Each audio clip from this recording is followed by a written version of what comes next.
Gave my all as an American, and when my country,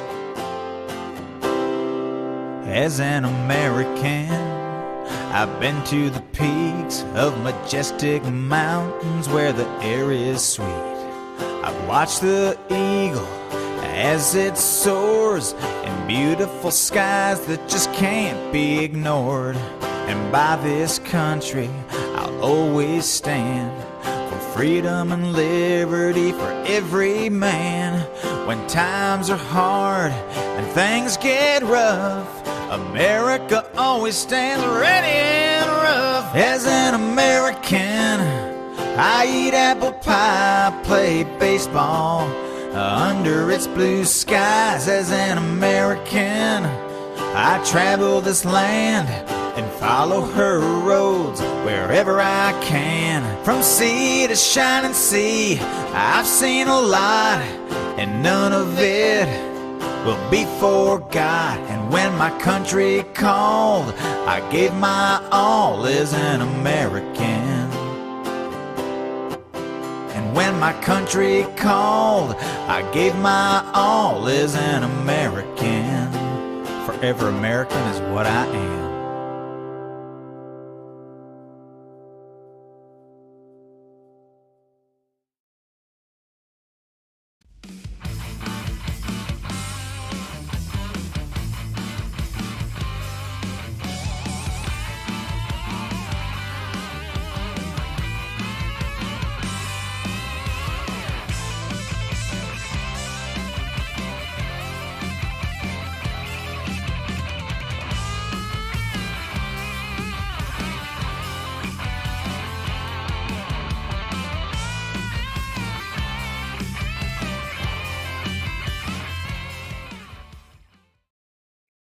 Well, hello, everyone. Having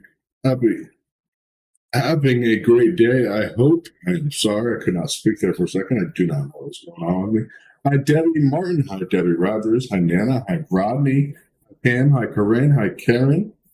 Of course, everybody else that's coming in. Hit that share button while you're in here. A lot going on today besides just what's happening in Russia. You know, there's a lot of Western media saying one thing, but we're going to go into detail of what's actually happening. And stuff that's happening around the world. I mean, crazy stuff, you know. Garland, of course, still denying whistleblowers' claim that the DOJ interfered with Hunter Biden investigation. But yet we know from transcripts that have been released that Garland has denied requests from the attorney, David Weiss of Delaware, appointed special counsel, denied repeatedly requests for things such as the WhatsApp app conversations, everything else that was going into investigation, multiple things, of course, searching the property where he was living. All that was denied by Garland himself. The attorney, of course, went to pull it up. It's ridiculous. And it's saying he was given complete authority to make decisions on his own. I don't know. And then Garland, of course, said, I don't know how it would be possible for anybody to block him from bringing a prosecution, given that he had the authority. Well, he couldn't get the evidence. The evidence was there. They knew where the evidence was, but it would not be allowed to go forward. I mean, a plea deal for the president's son on taxes and the gun charges made this week reflects political influence in America. The justice system and Republicans have denounced the deal as evidence of two-tier justice system, and that's exactly what it is. I mean, some have chosen to attack the integrity of the Justice Department by claiming we do not treat cases alike, and they don't. The Constitution and attacking on the institutions that is essential to America's democracy and safety of the American people. The sad part is they're not holding up their end of the bargain. People need to get used to this. It's happening more and more every day. We're just letting it happen. Biden lawyers may denounce the idea that the investigation cut any corners, of course, and Merrick Garland may say the same thing. But this is ridiculous. We know the Justice Department did not, and Garland, of course, stopped a lot of things from being investigated. You weren't allowed to ask questions about who the big man was or father was, even though we know there's transcripts, including messages that Hunter sent to business associates, alluding to sitting with his father, seemingly suggesting that his father was aware of his business dealings. Now we have audio tapes that are coming out that show directly that his father was discussing this stuff with Burisma executives. It's a joke. It's literally a joke watching this unfold. And nothing's changing. Supposedly the investigation is still open. Biden's still denying the laptop ever existed. Even though we know it does, it's not a question now. FBI has admitted that they have it in their custody. And that it is Hunter Biden's. So all this, and saying that ultimately, the ultimate authority over the investigation was all given to one person, and then nobody stopped him at all from doing his job, is a joke. I mean, we have people coming forward in testimony. Some people haven't even talked yet. And it's going to be deeper into this. It's going to be digging deeper into the corruption of the U.S. government, period. And the covering of it all. We know more information is leaking out at the same time as this Titan supposedly implosion. You know, if the U.S. government knew about it an hour after the dive started, why did they wait until information was being leaked that would hurt Biden directly and hurt the U.S. government directly to announce that they found it imploded? And they knew about this for 3 days, supposedly. Supposedly. Definitely suspect on that. The whole Titan submersible and Ocean Gate and all this other garbage, it's really crazy to go through all this. I mean, we know that the submarine was not made to even be at that level or depth. But to have it all happen around the same time and calling a company Ocean Gate. Let's talk about this. What do we call every government cover-up that has existed? From Watergate to Russiagate to Hillary Clinton. Why does that company just name that specific name? Oh, it's crazy. Yeah, Gate. Okay. And then Garland, of course, still denying all this.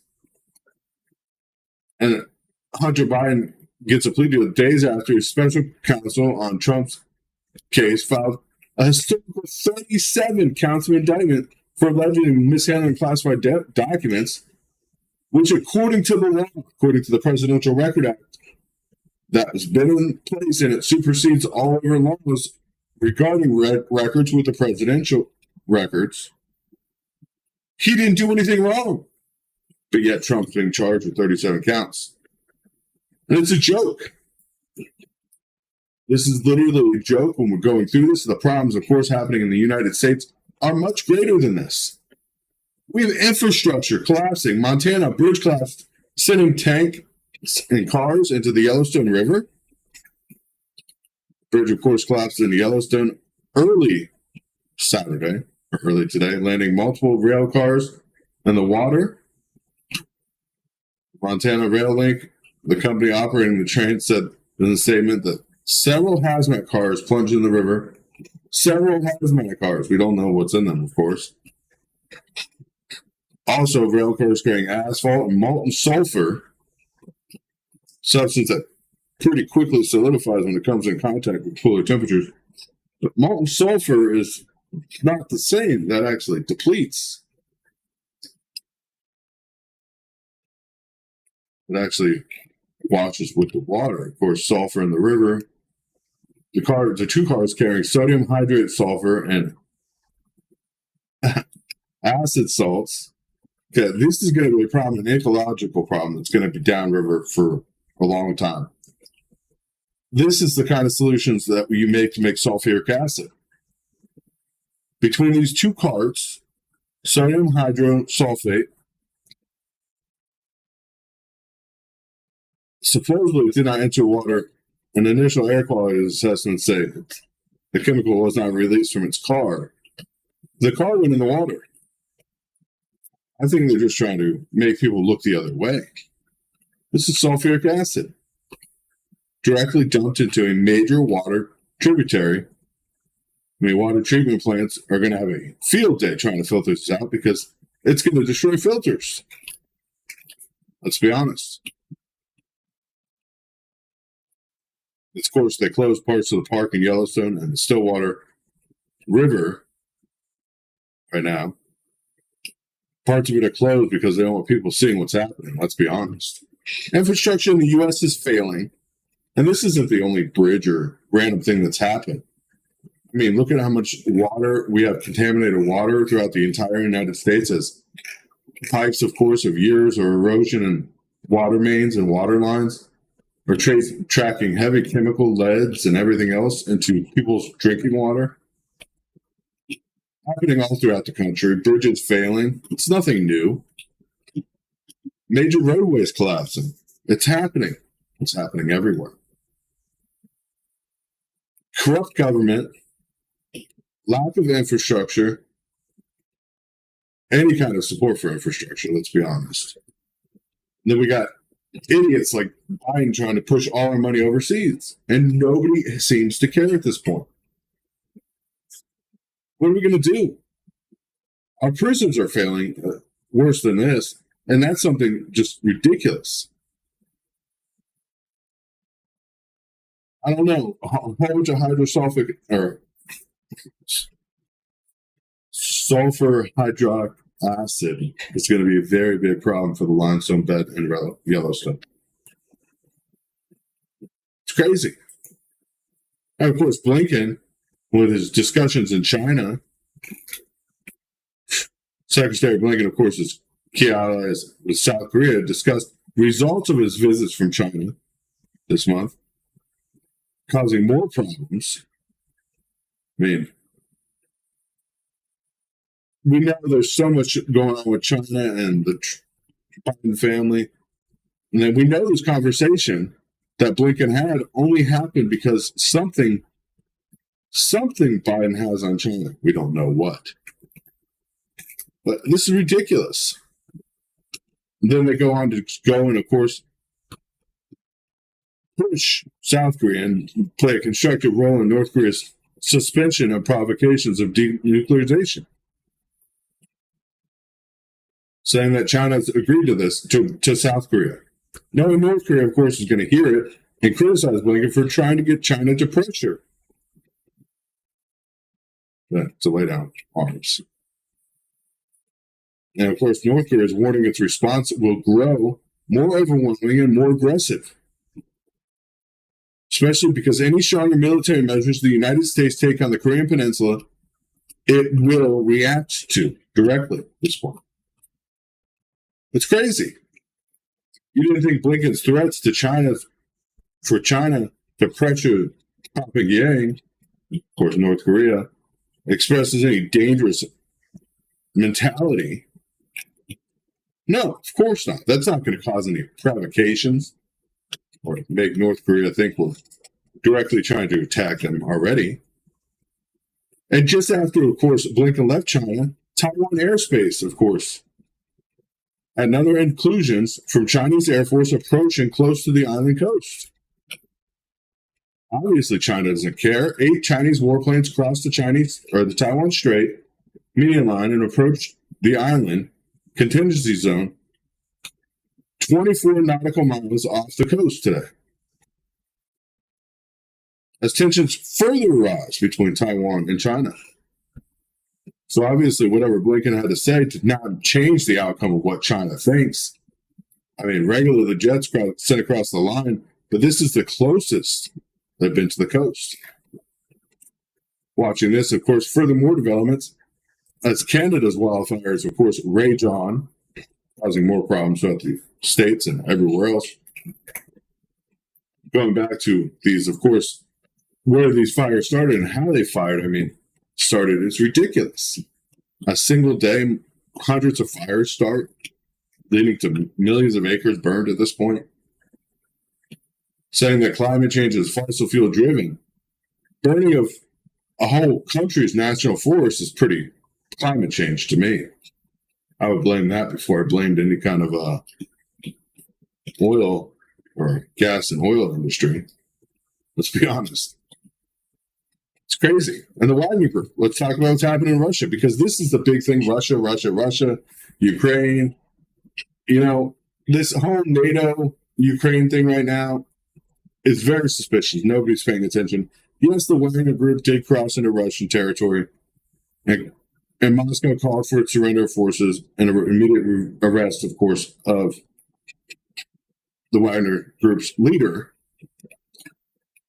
But ultimately, you know, Wagner Group ordered his mercenaries to stop advancing on Moscow. Putin was briefed earlier, of course, on the attempted armed rebellion, supposedly. But I have a question. Like, all this is happening around a really specific timing. If you guys aren't paying attention, NATO is stepping up its propaganda to start a war, or World War III, basically end humanity, or set us back to the Stone Ages. If any nuclear leak happens at the power plant or any nuclear device is used in Ukraine, so if anything happens with that power plant, Ukraine starts, or Ukraine steals or takes some depleted uranium shells that they have and blow them up and make it look like a dirty bomb went off, NATO would invoke Article 5 immediately, according to the documents they just signed, stating that Article 5 would be immediately invoked if any nuclear fallout were to be found in Ukraine. So are we asking for World War III? Are we pushing for it? If people aren't paying attention, we've been pushing for it. Not just the United States, but NATO itself. We've been after Russia since the Soviet Union fell, let's be honest. When Vladimir Putin was elected, he was friends back in 94 with one of our sitting presidents. A lot of people push propaganda one way or another, but when you're seeing what's happening in the world, something bigger is happening. Whether we want to face it or not, we have to be prepared. Putin did not flee Moscow. That was a lie. I do not know what news organization came up with that. But he's at the White House. He's been talking directly in Moscow and the Kremlin. Wagner chief, of course, he said directly, the Wagner chief will not be prosecuted. Wagner Group's chief orders mercenaries to halt, of course. Moscow's suspended school temporarily, of course, during all this. But it all comes down to that the Wagner chief is not going to be prosecuted over this, neither is any of his forces. And this all stemmed from a conflict that happened in Ukraine, where supposedly somebody fired at the back end of the fighting force, the Wagner Group's fighting force. Russia stating it was not them. The Russian forces didn't do it. But we know there's some very heavy tensions between the military and the Wagner Group in Russia, because Wagner Group, of course, very good friends with Putin, but also the military forces in Russia, of course, want to fight against them to get their own wins. Let's put it that way. But all this, of course, is happening, and Zelensky is saying Russia's weakness is obvious. Russia's weakness isn't obvious, let's be honest. Why are we taking missiles and firing them at bridges? Why is NATO knowing this is happening and still sending more weapons?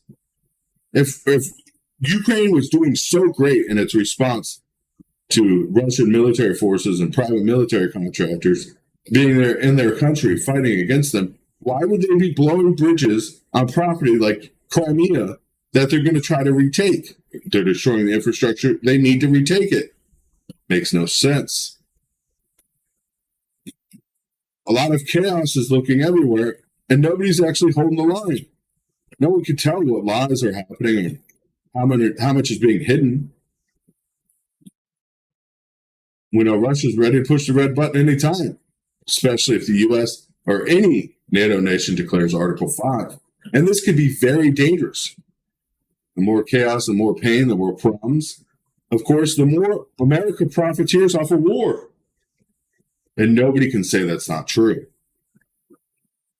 And that's the sad fact, is America does profiteer off of war, even trying to push Lockheed Martin, Halliburton, Raytheon, and all other military producers to increase productions so they can make more money. Of course, America may be going to debt, but they're not going to debt personally. They're just taking us down the ride. Of course, we got to face this as citizens of America, as individuals.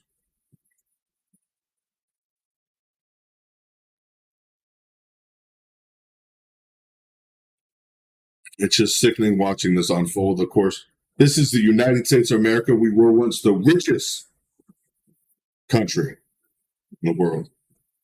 We weren't the dominant country in the world, like many other dominants, like Rome and other big powers. We built out our military to have over 750 bases around the world, not including in the U.S. Massive investments every year into our military. Where did that leave Rome? Rome's fall only became evident once it was expending so much money on its military, its borrowing exceeded its capacity. Here today, we stand over $33 trillion in debt, so $35.25 technically trillion dollars in debt. $1 trillion in debt. Government spending budget's only supposed to be around $3.4 trillion. We're spending almost $1 trillion annually just on military, not foreign aid or foreign military, on our direct military budget. This information may not seem like much, but it is stemmed directly from history. If you look at history and it says this happened because this happened, you spend X amount of money and you have ZY dollars, obviously you can't pay it. Making a bigger military doesn't always help people. It sometimes hurts, and we're watching it happen today. But God bless you guys. God bless America. Thank you guys for joining us. A lot happening out there. We're going to be back, of course, Monday. Supposedly, we're not going to get into this. But God bless you guys. We will see you Monday at 9:30 Eastern Standard Time. If you want to support the page, please like, share, and subscribe. Thank you guys very much. Of course, when we get back, anything breaking news, we will, of course, get to you guys right away. Till then, be safe, be strong. And, of course, if you're not getting notifications, you can always message me privately, and I'll add you to the message group so we make sure you get a notification when we go live every time. Till then, be safe, be strong. God bless America for what it needs to be, not for what it is. Stand strong, stand tall, and be prepared. This is not a time to slack off. This is a time to be ready for anything to happen. Like I said, the world's going crazy. Good night.